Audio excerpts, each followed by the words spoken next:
विषय जो चल रहा है भगवत प्राप्ति के साधन, जिस जिस विषय का अवलंबन करके हम भगवत प्रेम सान्निध्य प्राप्त कर सकते हैं, जिस गुण के अभाव से हमको वहाँ पहुँचना कदापि संभव नहीं है। साधन तो करते हैं, भजन करते हैं, नियम करते हैं, ध्यान धारणा उपासना करते हैं, लेकिन अंतःकरण की वो स्थिति क्यों नहीं हो पाता है, उस विषय थोड़ा अनुसंधान करने का आवश्यकता है। आत्मानुसंधान, कौन सा कमी के कारण हमको वो अनुभवी हो नहीं पा रहा है और वो कमी को मिटाने के लिए हमको कौन सा उपाय अवलंबन करना पड़ेगा, इस विषय जिज्ञासा होनी चाहिए। फिर महत्पुरुष के सान्निध्य में जा कर के तद्विद्धि प्रणिपातेन परिपृष्टेन सेवया उपदीक्षन्ति ते ज्ञानं गणेन तत्त्वदर्शिनः। तो गीता हमको कहते हैं जो जिस जिस विषय के माध्यम से हमको उस प्रेम सान्निध्य प्राप्त कर सकते हैं, जिस गुण के अभाव से वहाँ पहुँचना कदापि संभव नहीं है। आप कहेंगे ऐसे गुण तो हम में होना संभव नहीं है। संभव नहीं है तो आप बैठे रहिए। आप अगर मन में सोच लिया हमने परीक्षा में पास नहीं कर पाएंगे, लेकिन पास नहीं करने से अब आगे क्लास में हम जा नहीं सकते, आप वहीं पर रहना पड़ेगा। इसलिए साधक के लिए कभी ऐसे सोचना भी नहीं चाहिए हमसे होगा नहीं, हो चाहे ना हो, लेकिन हर समय विश्वास और अध्यावसाय ये दोनों चाहिए। विश्वास चाहिए, दृढ़ विश्वास, प्रभु कृपा करेंगे ही, अध्यावसाय साधन प्रचेष्टा, अच्छा लागे ना लागे हमको अनुशीलन करना ही पड़ेगा। किसी भी स्थिति में हम हारेंगे नहीं, किसी भी अवस्था में ऐसे मानसिकता होनी चाहिए। हाँ, हो नहीं पा रहा है ये सत्य है, लेकिन होगा नहीं ऐसे धारणा नहीं रखनी चाहिए। हम परीक्षा में फेल कर जाएंगे, पास नहीं करेंगे, ऐसे भावना लेकर आप बैठे रहेंगे तो आप पढ़ाई में आपकी शिथिलता आ जाएगी। हम भाई पास नहीं करेंगे तो रात जाग करके कौन पढ़ता है? अरे रात जाग के वही पढ़ता है जो जानते हैं हमको पास करना ही पड़ेगा। तो पहले तो विश्वास होनी चाहिए, हम कष्ट करके थोड़ा सा कोशिश करने से अवश्य ही हम पास कर जाएंगे। तो ये विश्वास है साधन का प्राण केंद्र। हम लोग क्या होता है, पहले ये विश्वास दुर्बल कर देते हैं। एक विचारधारा, संकीर्णता, इसको आश्रय करके हम अपने को हीन भावना लेकर के बंधन से शिकार करके संसार चक्र में घूमते हैं। कोई शास्त्र में ऐसा नहीं कहा है जो अति पापाचारी, दुराचारी, व्यभिचारी, अभिचारी, कुविचारी, कदाचारी वो भगवत प्राप्ति नहीं कर सकता है। कोई शास्त्र में ऐसा नहीं कहा है जो गृहस्थ में रहने से हरिभजन हो नहीं सकता है और गृहस्थ में रह करके भगवत प्रेम सान्निध्य प्राप्त नहीं कर सकता है, भगवत भक्ति प्राप्ति नहीं कर सकती है। ऐसा कोई शास्त्र में कहा नहीं। हम पहले कह चुके हैं, गृहस्थी कौन है? जिसका मन में भोग वासना, वह है गृहस्थी। त्यागी कौन है? जिसका मन में भगवत चलन छोड़ करके कोई भी वस्तु पदार्थ के प्रति आसक्ति नहीं, वो है त्यागी। चाहे घर में रहे, चाहे जंगल में रहे, है ना। तो जब शास्त्र में ऐसा कहा नहीं और कोई शास्त्र में ऐसा सुनने में नहीं आया जो भगवान ऐसे कहते हैं कि इतनी बड़ी पापाचारी, दुराचारी है, उसको हम कृपा नहीं करेंगे, तुम्हारे चाहन में कमी है, जिस कारण तुम वो कृपा प्राप्ति की ओर आगे नहीं बढ़ पा रहे हो। इसका कारण है तुम्हारे भीतर इच्छा नहीं, चाहन नहीं, चाहन की दुर्बलता, इच्छा की दुर्बलता, प्राप्ति की आशा की दुर्बलता, साधन की दुर्बलता। भगवान तो कृपा करने के लिए बैठे हैं। दो हाथ उठा करके भगवान कहते हैं आ जाओ मेरी शरण में। मत चित्तो सर्व दुर्गानी मत प्रसादात ऋषि अत चित्तम अहंकारात न सृष्टि विनंक्षसि। अष्टादश अध्याय में भगवान अर्जुन को कहते हैं, अर्जुन तुम सिर्फ हृदय में हमको धारण करके बैठे रहो चुपचाप, तुमको कुछ करने का आवश्यकता है नहीं, कुछ आवश्यकता है नहीं। मत चित्त, हृदय में तुम हमको धारण करो, चित्त वृत्ति में सिर्फ हमको ही तुम धारण करके बैठे रहो, छोटा बच्चा जैसे। सर्व दुर्गानी मत प्रसादात ऋषि, समस्त दुर्गति से तुम मेरी कृपा से पार लगा दोगे, मेरी कृपा से, तुम्हारी चेष्टा से होगी नहीं। अथ चित्तम अहंकारात न सृष्टि विनंक्षसि, अगर तुम अहंकार के कारण मेरी बात तुम नहीं सुनते हो, न सृष्टि विनंक्षसि, तुम नष्ट हो जाओगे, तुम कुछ नहीं कर पाओगे। ईश्वर सर्वभूतानां हृदय अर्जुन तिष्ठते ब्रह्मयान सर्वभूतानि जंतुरूढ़ानि माया। भगवान सबके हृदय में रह करके जंतुरूढ़ पुतला जैसे नचा रहे हैं। तो क्या करेंगे? बोलते तमेव शरणं गच्छो, सर्वत भाव से तुम हमारे शरणागत हो जाओ, बस। तत्प्रसादात् परं शांति स्थानं प्राप्स्य शाश्वतम, उनकी कृपा से तुम परम शांति पद को प्राप्त करने में समर्थ हो जाओगे। तो कोई शास्त्र जब ऐसा कहा नहीं, जो संसार में रहने से भक्ति होती नहीं, पापाचारी अभिचारी व्यभिचारी कुभिचारी कदाचारी होने से भगवत प्राप्ति होना संभव नहीं है, भगवान कृपा नहीं करते।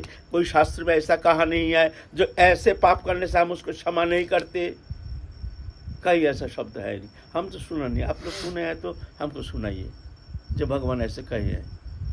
भगवान तो और कहे हैं अपि चित सुदुराचर भजत माम अनन्य वाक् साधुरव सम्मन्तव्य सम्यक् भवसितैः क्षिप्रं भवति धर्मात्मा सर्वशान्ति निगच्छति कौन्तो प्रतिजानिहि न मे भक्ता प्रणश्यति। अति दुराचार व्यक्ति भी मेरे शरण में, अति दुराचारी, दुराचारी माने साधारण दुराचारी नहीं, अति दुराचारी माने ऐसा कोई पाप कर्म है नहीं जो वो नहीं करते, इसको कहते हैं अति दुराचारी, सुदुराचारी। वो भी अगर मेरे शरण में आता है अर्जुन, तुम उसको पापी नहीं समझना। क्षिप्रं भवति धर्मात्मा, बहुत जल्दी मैं उसको धर्मात्मा बना देता हूँ, मैं उसके हृदय में रह करके उसका अंतःकरण को मैं निर्मल कर देता हूँ। तुम प्रतिज्ञा करके कह सकते हो मेरे शरण में जो आता है वो कभी नष्ट नहीं होता है। तो इसलिए मन में ऐसे धारणा कभी करनी नहीं चाहिए कि भगवान हमको कृपा नहीं करेंगे। हम चाहते नहीं, वो बात तो अलग है, हमको संसार अच्छा लगता है, स्त्री पुत्र परिवार कुटुंब परिवार, ये दुनिया का रंग तमाशा शब्द स्पर्श रूप राजगंध हमको अच्छा लगता है, तो कोई बात नहीं, तो घूमते रहो। महाकाल स्थिर है, काल चक्र में घूमते रहो। 84 लाख जोनी में घूमते घूमते तुम प्रभु के कृपा से इतना सुंदर मानव तनु प्राप्त किए हो, और फिर जाओ 84 लाख जोनी में, कोई चिंता नहीं, महाकाल स्थिर है और घूमो। लेकिन ना, ये मानव दोनों ही है एकमात्र हरिभजन के लिए, उसके लिए चाहिए दृढ़ विश्वास, प्रभु हमको कृपा करेंगे ही, चाहे हम कितना पापाचारी हैं, कितना दुराचारी हैं। बस आप प्रभु के शरणागत हो गए हैं, आप प्रभु हमको अवश्य परिशुद्ध करके अपने चरण कमल में स्थान प्रदान करेंगे, ऐसे विश्वास। अरे है तो हम उनके अंश ना, सत्ता तो उन्हीं का ही है ना। ममैव अंश जीव, बोलो कि जीव तो सनातन, सनातन अंश जीव है, भगवान के अंश जीव है। लेकिन प्रकृति माया से लिप्त होकर के माया को अपना लिया है, भूल गया भगवान को, संसार चक्र में एक शरीरधारी बन करके घूम रहा है। 84 लाख जोनि में नाना प्रकार शरीर धारण करके भोगजनी प्राप्त होकर संसार चक्र में घूम रहा है, दुखमय सागर में गोता लगा रहा है। तो है प्रभु के अंश। प्रभु तो देखते ही नहीं कौन पापाचारी है, अभिचारी है, व्यभिचारी है, कदाचारी है, वो देखते हैं वो मेरा ही सत्ता है। वो भूल गया हमको, वो चाहते हैं हमारे पास आ जाए, एक बार शरणागत हो जाए, तो जा कर के कोई चिंता नहीं। ऐसा है ना। इसलिए कभी मन में ऐसी धारणा नहीं करनी चाहिए जो इस जन्म में प्रभु हमको कृपा नहीं करेंगे, है ना, है ना। तो हम लोगों को जो आलोच्य विषय है, जो जो गुण विशेष विशेष गुण है हम में होनी चाहिए भगवत प्राप्ति के लिए, अभयं सत्य संशुद्धि ज्ञान युग व्यवस्थिति, दानं दमश्च यज्ञश्च साध्यस्तव आर्जवम, अहिंसा सत्यम अक्रोधोष त्याग शांति रपैषुनम, तथा दयाभूतेषु अलुलुप्तम माद्र हि अचापलम, तेजक्षमाधिति शोचमुद्रो नतिमानिता, भवन्ति संपदं दैवी अभिजातस्य पांडव। ये सब सद्गुण भगवत कृपा से साधक के भीतर होता है जब भगवत शरणागत हो जाते हैं। इसमें आगे अहंकार, जो अहंकार विषय में हम लोग आलोचना कर रहे थे, साधन में बाधक है ये अहंकार। हम लोग कल आलोचना किया है अहंकार के दो वृत्ति, एक है चिद वृत्ति, एक है जड़ वृत्ति। जड़ वृत्ति है शरीर मैं हूँ, शरीर संबंधी वस्तु मेरा है। चिद वृत्ति है शरीर मैं नहीं, शरीर संबंधी वस्तु मेरा नहीं, मैं ठाकुर जी को, ठाकुर जी मेरे हैं। यह है अहंकार की चिद वृत्ति। ये चिद वृत्ति है, ये है निर्मल। ये चिद वृत्ति को जागृति होनी चाहिए। तो ये जड़ वृत्ति जो है, माने माया के साथ तदात्मता के कारण जो बंधन है, उसको मुक्ति करा करके भगवत प्रेम सान्निध्य प्राप्त करा देते हैं चिद वृत्ति। ये चिद वृत्ति की जागृति होनी चाहिए।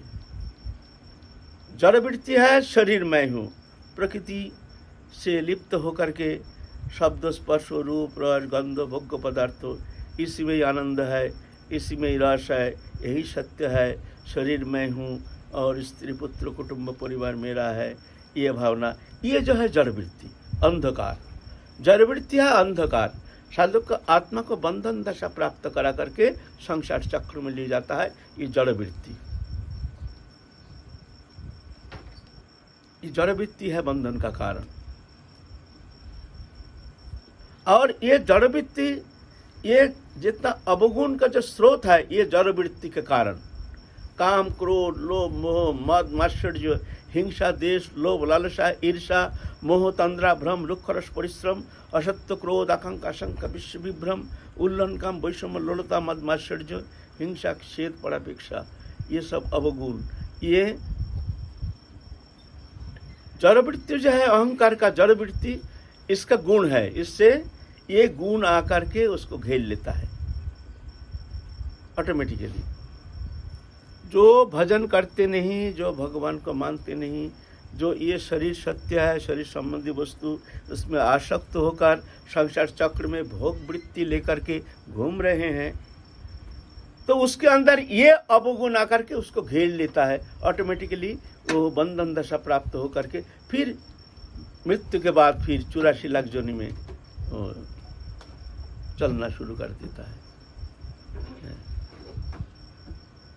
ये जड़ वृत्ति स्वाभाविक ही अंधकार है ना। जड़ वृत्ति है अंधकार और चिद वृत्ति है रोशनी। और चिद वृत्ति जब माने मैं निर्मल हूँ, चिन्मय हूँ, दिव्य हूँ, आनंद। चिद वृत्ति क्या है न, मैं भगवान का अंश हूँ, भगवान से हमारा नित्य संबंध हो, मैं चिन्मय हूँ, दिव्य हूँ, नित्य सत्य शुद्ध सनातन, मैं भगवान के अभिन्न अंश हूँ, भगवान मेरे हैं, मैं भगवान का हूँ। यह है चिद वृत्ति। ये चिद वृत्ति को जगाना है। चिद वृत्ति है रोशनी। जब अहंकार चिद वृत्ति लेकर के आगे बढ़ना शुरू कर देता है तो उसके अंदर बहुत सारे मंगलमय गुण आकर हावी हो जाता है उसके अंदर ऑटोमेटिकली। अभयं सत्य संशुद्धि ज्ञान युग व्यवस्थिति दानं दमश्च यज्ञश्च साध्यास्तप आर्जवम अहिंसा सत्यम अक्रोधम त्याग शांति रपैषुनम दया भूतिषु अलुलुप्तम माद्र ह्रिय चापलम तेज क्षमा धीति शौचम नतिमानिता भवंती संपदं दैवीमभिजात भारत। ये दैवी शक्ति है। ये दैवी शक्ति आकर के उसका हृदय को निर्मल करके उसके अंदर खिल जाता है उसका अंतःकरण। फिर वो सद्गुण से भूषित होकर के फिर जाके भगवत प्रेम सान्निध्य प्राप्ति की ओर चलना शुरू हो जाता है ना। तो साधन अवस्था में साधक को ये चिंता करना चाहिए, जो शरीर संबंधी वस्तु मेरा नहीं, मैं शरीर नहीं, मैं शरीर में रह रहा हूं लेकिन शरीर मैं नहीं। शरीर में मैं घट में रह रहा हूं। घट तो है एक मकान जैसे, मकान तो छोड़ के जाना पड़ेगा। मातृजठर में शुरुआत, श्मशान में परिसमाप्ति, विश्व में दृश्यमान। ये शरीर मैं नहीं, शरीर संबंधी वस्तु मेरा नहीं, ये भावना, ये भावनात्मक परिवर्तन होनी चाहिए, क्रियात्मक नहीं, भावनात्मक। ये भावनात्मक परिवर्तन अगर साधक के भीतर आ गया तो मान लो बहुत जल्दी तुम भगवत सान्निध्य प्राप्त करने में समर्थ हो जाओगे। और ये भावनात्मक परिवर्तन नहीं आया तो जा करके हमारी जो इंद्रिय विषयक जो वृत्ति है, काम, क्रोध, लोभ, मोह, ये जाने वाला है नहीं। कोशिश करेंगे इससे मुक्त होने के लिए, लेकिन कोशिश करके भी इससे मुक्त होना कदापि संभव नहीं है। मुक्त होना संभव नहीं है। इसीलिए ये अहंकार जो है यही है बाधक है। अहंकार की जो जड़ वृत्ति है यही सबसे बड़ा बाधक है साधन में। भजन कम हो वो भी अच्छा है, लेकिन ये वृत्ति का परिवर्तन चाहिए। हाँ, भजन पीछे करना, जब तब ध्यान धारणा, उपासना, स्तव, स्तुति, वंदना आदि जो भी हम भजन प्रक्रिया करते हैं, अगर ये वृत्ति का परिवर्तन नहीं हुआ, जड़ वृत्ति है, अहंकार का जड़ वृत्ति, तो समय लग जाएगा, बहुत समय, बहुत जन्म लग जाएगा। और वास्तव सत्य है, अहंकार का जो जड़ वृत्ति है ये तो मिथ्या है, स्वप्नवत, ये तो है स्वप्नवत, है ना, सत्य नहीं है। सत्य तो मैं भगवान का हूँ, भगवान मेरे हैं, यह है चिद वृत्ति।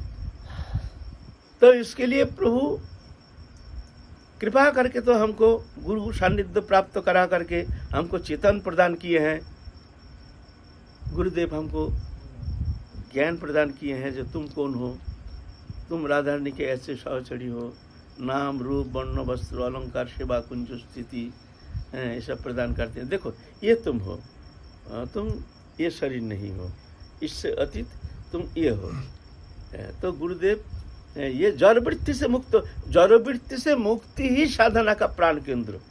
और जड़ वृत्ति से मुक्त हो गया तो मुक्ति आ गया। मुक्ति तो तभी होती है जब जाके जड़ वृत्ति से वो मुक्त हो जाता है। चिद वृत्ति, जैसे हमारे शरीर है, स्थूल शरीर, फिर सूक्ष्म शरीर, फिर कारण शरीर। ये शरीर तो पंचभौतिक शरीर, ये तो मृत्यु के बाद समाप्त हो जाता है, पंचभूत में लीन हो जाता है। सूक्ष्म शरीर, गुणमय शरीर, लिंग शरीर, अविद्या शरीर, इसका कई नाम है। वो गुणमय, गुण से आवृत है, बीज रूप में रहता है, और वो बीज लेकर के ही निष्क्रांत होता है। फिर कर्म संस्कार अनुसार फिर वो जा करके फिर ऐसा ही जन्म लेता है। तो ये सूक्ष्म शरीर जब तक रहेगा तब तक जा करके उसकी मुक्ति नहीं। इस सूक्ष्म शरीर, गुणमय शरीर, साधन के द्वारा, गुरु कृपा से साधन के द्वारा जब नाम जप, ध्यान धारणा, उपासना तत्सहित ये जड़ वृत्ति से मुक्त होकर हमारे अहंकार वृत्ति को चिद वृत्ति में ले जाते हैं। माने मैं शरीर नहीं, शरीर संबंधी वस्तु मेरा नहीं, मैं राधा रानी की हूँ, राधा रानी मेरी है, मैं चिन्मय हूँ, मैं दिव्य हूँ, मैं आनंदमय हूँ, मैं शुद्ध सत्य सनातन हूँ, मैं राधा रानी की हूँ। यह है चिद वृत्ति। ये भावना, ये भावनात्मक, क्रियात्मक नहीं, क्रिया का नहीं। क्रिया तो करते ठीक है, ये भावनात्मक परिवर्तन। तो जितना तुम्हारा चिद वृत्ति में अनुप्रवेश हो जाएगा, अहंकार की वृत्ति जब चिद वृत्ति में अनुप्रवेश हो जाएगा तो ऑटोमेटिकली ये जड़ वृत्ति हल्का हो जाएगा। धीरे धीरे एक समय चित स्वरूप में, अपने स्वरूप में स्थित हो जाएगा। और सांप जैसे केचली छोड़ता है ना, केचली खोलस छाड़े ना सांप, उस तरह से ये जोड़िया आवरण छोड़ देता है, फिर चित स्वरूप में स्थित हो जाता है। बस यह है निरापद भूमि। ये भूमि में जाने से फिर साधक का कभी पतन होता नहीं। जदगत्ता न निवर्तन्ते तद्धाम परमं मम, जहाँ जाने से फिर कभी जीव लौट के नहीं आता है, यह है प्रक्रिया। हमारा साधन प्रक्रिया में भूल है, हमारा साधन प्रक्रिया ही ठीक नहीं। हमारा ये जड़ वृत्ति में है, हमारा जड़ीय अभिनिवेश मन हमारा इसमें फंसा हुआ है, जिस कारण हम चिंतित होते हैं। संसार में कोई नुकसान होता है, कुछ होता है, कोई प्रिय समागम होता है, कोई वस्तु नष्ट हो जाता है तो हम विक्षेप आ जाता है। इसका कारण क्या है? कारण है जड़ वृत्ति। जड़ वृत्ति के कारण हमारे विक्षेप, विक्षेप के कारण जड़ वृत्ति। क्या बोल रहे तुम, बताओ। सेवा में रहते हुए चिदवृत्ति की ओर मन को ले जाना क्या एकमात्र सेवा से संभव है? सेवा क्या है? सेवा के मूल है, प्राण केंद्र है इष्ट प्रसन्नता। हम जो भी सेवा करते हैं, सेवा भावना लेकर के, हमारे उद्देश्य है हमारे इष्ट जो है उनकी प्रसन्नता के लिए ही हम समस्त कर्म संपादन करते हैं, ये भावना लेकर के। जब हम करते हैं संसारी कर्म कर रहे हैं, खाना पीना लेना देना, तो ऐसे भावना रहने से सेवा ठीक ठीक होती नहीं है। सेवा के मूल प्राण है जो इष्ट प्रसन्नता। हम सेवा कर रहे हैं, जैसे रसोई कर रहे हैं, एक तो रसोई कर रहे हैं क्या नहीं, हमारा बाल बच्चा खाएगा, ये खाएगा, इसके लिए मिर्च चाहिए, 2 मिर्च मसाला होनी चाहिए, अचार होने चाहिए, रसाल होना चाहिए, ऐसा ना।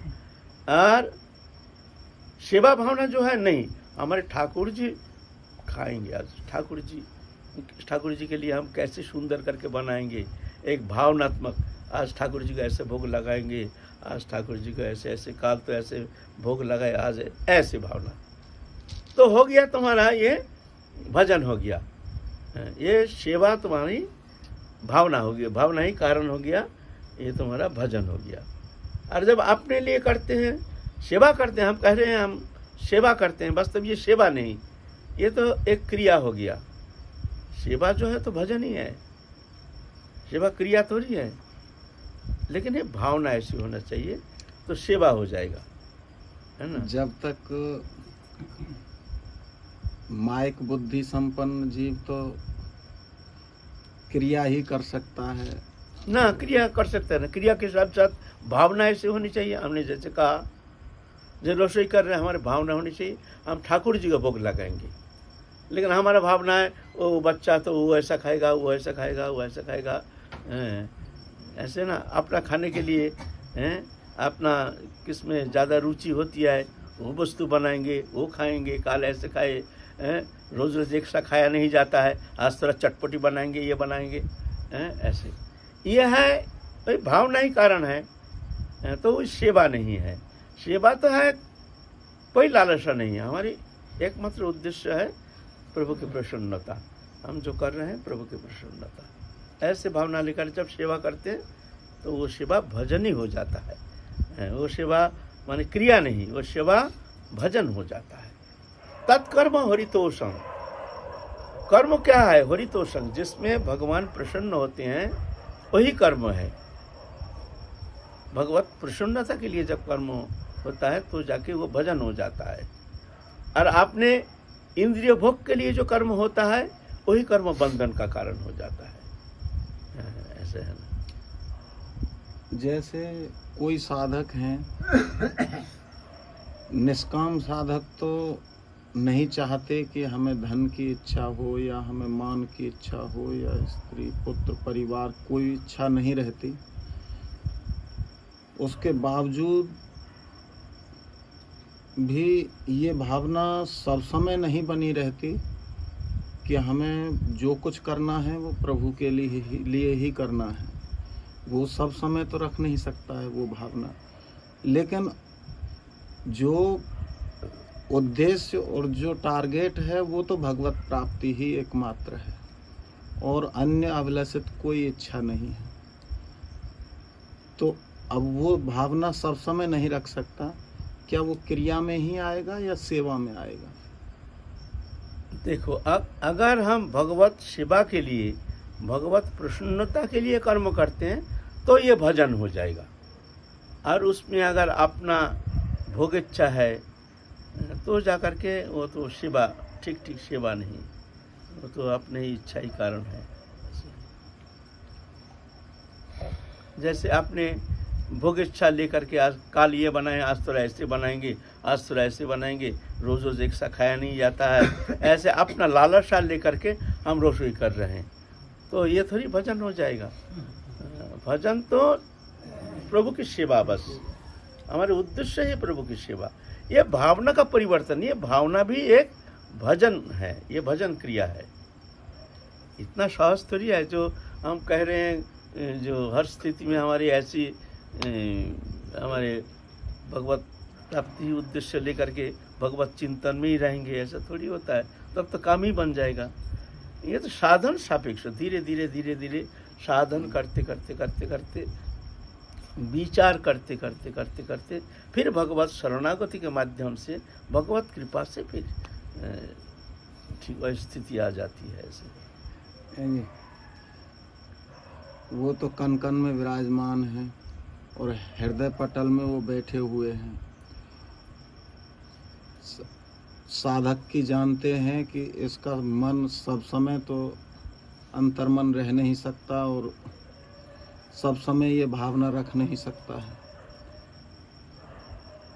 तो क्या भगवान अंतर्यामी उसके भावना को पहचान करके वो उसको वंचित होना ही पड़ेगा उस साधक को। देखो, भूल तो होता ही है, होगा, इससे निवृत्ति थोड़ी होती है, लेकिन हर स्थिति में साधक के भीतर एक दीनता, विनम्रता, जो अपने अकर्मण्यता, जो प्रभु हमसे भूल हो रहा है, तुम हमको शोधन कर लो, एक पश्चाताप, एक विनम्रता, तो ऐसे भावना लेकर प्रार्थना करते करते फिर भगवान कृपा करते हैं। ददामि बुद्धि जोगं तंग जनमाम उपजानती थे। फिर भगवान कहते हैं हम उसके भीतर में बैठ कर के उसको बुद्धि देता हूँ। भगवान कहते हैं मैं बुद्धि देता हूँ, फिर वो बुद्धि के द्वारा फिर वो जान जाता है। बोले सबको बुद्धि क्यों नहीं देते?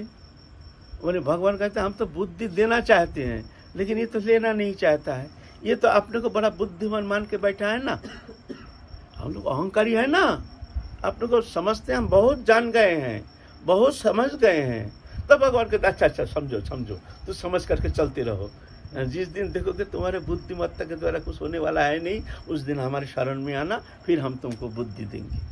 तो भगवान बुद्धि देने के लिए तैयार है, लेकिन हम अपने आप को बुद्धिमान मानने का कारण, ज्ञानी मानने का कारण, समझदार मानने का कारण भगवान निरपेक्ष होकर के दृष्टा बन के भगवान देखते हैं। अच्छा चलो तुम्हारे बुद्धिमत्ता के द्वारा तुम संसार चक्र में पाल लगाओ, ऐसा है ना। जो अपने को जानते हैं मैं कुछ जानता नहीं हूँ, मैं कुछ समझता नहीं हूँ, हे प्रभु तुम कृपा करो, हमको ऐसे बुद्धि दो जिस बुद्धि के द्वारा मैं संसार चक्र से मुक्त हो सकता हूँ। तो भगवान बोलते हैं ददामि बुद्धि जोगं तंग जनमाम उपजानती थी। फिर मैं उसके भीतर में रह करके उसको बुद्धि देता हूँ, मैं बुद्धि देता हूँ, ऐसे है ना। अहंकारी जीव है ना, तो भगवान देखते हैं। जो कहते हैं मैं समझता हूँ, भगवान कहते हैं अच्छा समझो, तुम समझो। जो कहते हैं प्रभु हम तो कुछ समझते नहीं, तो भगवान कहते ठीक है मैं तुमको बुद्धि देता हूँ, ऐसे।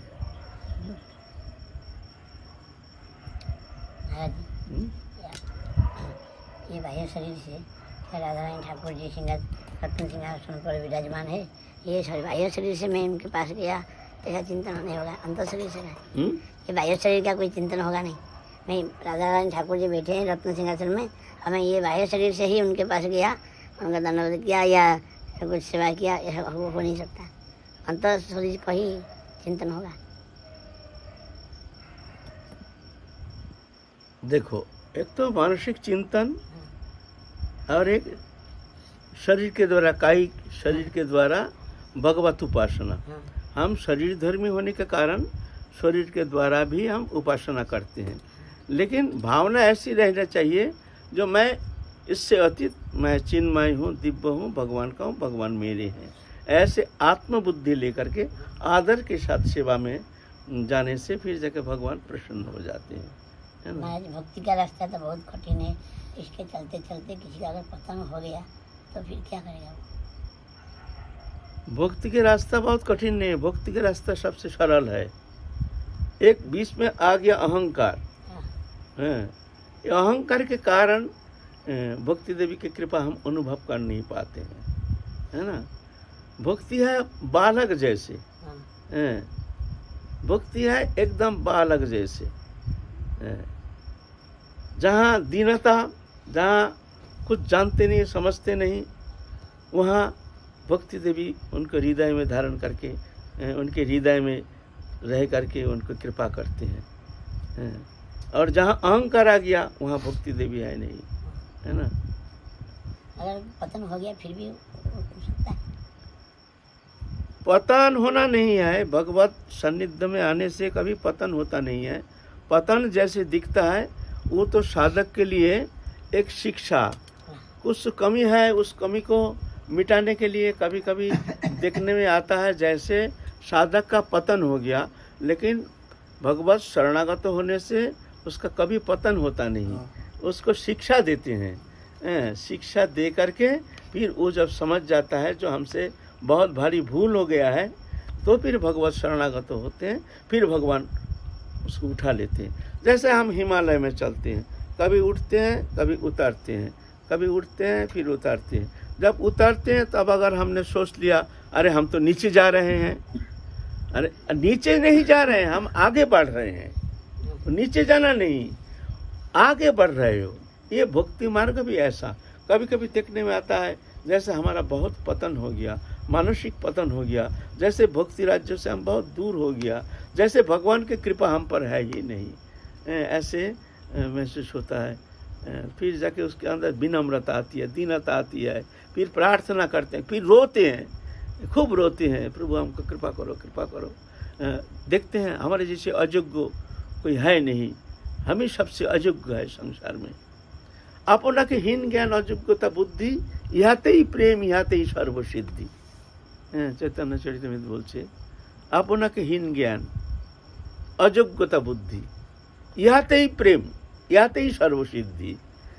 तो ये स्थिति जब आ जाती है तो प्रभु फिर उनको उठा लेते हैं। भक्ति जगत में किसी का कभी पतन होता नहीं, भगवान किसी को छोड़ते नहीं। जो एक बार शरणागत हो गया है कभी उसको भगवान छोड़ते नहीं। उसी जन्म में ही हो जाएगा ना, ये तो कहा नहीं जाएगा। आप इस जन्म में होगा कि और कितना जन्म लगेगा ये तुम ही कह सकते हो।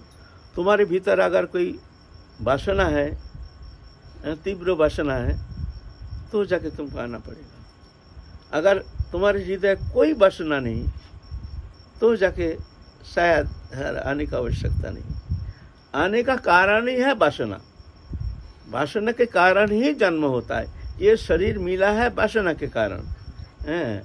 जब निर्वासना हो जाएगा, कोई वासना नहीं, कोई इच्छा नहीं, एक ही इच्छा एकमात्र, इस जन्म में हमको भगवत प्राप्ति होनी चाहिए, तो फिर उसका आने का आवश्यकता है नहीं। जय जय श्री राम। हरि सेवा अगर निष्ठा के साथ की जाए, सेवा जो चाहे हम समझते हैं कि ये बड़ी सेवा है, ये छोटी सेवा है। हमने सुना था आप ही के श्रीमुख से, सेवा सेवा ही है। अगर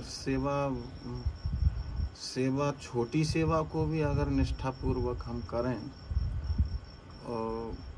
तो उसी में ही हमें सर्वफल प्राप्ति होगी। छोटी सेवा कौन सा है, बड़ी सेवा कौन सा है? नहीं, ये छोटा बड़ा क्या है? यहाँ तो प्रसन्नता, हमारी इष्ट के प्रसन्नता। महाप्रभु राजा प्रताप रुद्र को किसी अवस्था में कृपा नहीं करेंगे। सब भक्त लोग आए, जो प्रभु राजा प्रताप रुद्र आपसे मिलना चाहते हैं, बहुत अच्छे हैं, बहुत सज्जन हैं, बहुत धर्मात्मा है। नहीं नहीं नहीं, हमको ऐसा नहीं कहो, हम राजा से मिलते नहीं हैं। राजा ऐसे राजा से मिलना साधु के लिए अनुचित है। फिर दोबारा आए, देखो तुम लोग बार बार ऐसे कहोगे तो हम यहाँ से छोड़ के अलारनाथ चले जाएंगे, हमको बोलना नहीं, मिलने के लिए तैयार नहीं। तो राजा प्रताप रुद्र तो बहुत दुखी हो गए जब प्रभु हमको कृपा नहीं करेंगे। तो प्रताप रुद्र ने संवाद भेजा है जो अगर महाप्रभु हमको कृपा नहीं करेंगे तो हम इस शरीर को त्याग देंगे। सुन करके अब महाप्रभु नरम हो गया जी, इतनी अनुराग त्याग करना चाहते हैं। ठीक है, जब जगन्नाथ जी रथ में चढ़ेंगे उस समय सोने का झाड़ू लेके महाप्रभु ऊपर में अटारी में खड़े होकर के देख रहे हैं जगन्नाथ जी रथ में आएंगे। बहुत हजारों लोग ऊपर में अटारी में खड़े होकर के दर्शन करते हैं जगन्नाथ जी का। तो राजा प्रताप रुद्र सोने का झाड़ू लेकर रास्ता झाड़ू दे रहे हैं। ये देख करके महाप्रभु प्रसन्न हो गए। अरे राजा होकर के झाड़ू लगा रहे हैं, इसको तो कृपा करना ही पड़ेगा। हैं? बस ये सेवा देख करके, झाड़ू सेवा तो सेवा ऐसे ये नहीं कि पाम दबाने से ये सेवा बड़ी सेवा है और नाला साफ करने से ये सेवा नहीं है, ऐसे नहीं है। और हीन सेवा में भगवान जल्दी प्रसन्न होते हैं। हीन सेवा अर्जुन बाबा पूरे प्रिया कुंड को झाड़ते हैं। ये अच्छा है, बहुत सुंदर है। इतने सुंदर, मतलब एक एक पत्ता को बीनना, एक एक उसको इतना सुंदर, अब प्रिया कुंड पूरा झाड़ दिया है। कितना सुंदर लग रहा है। बहुत अच्छा है, उसकी भावना बहुत अच्छा है। अच्छा, जय जय श्री राधे श्याम।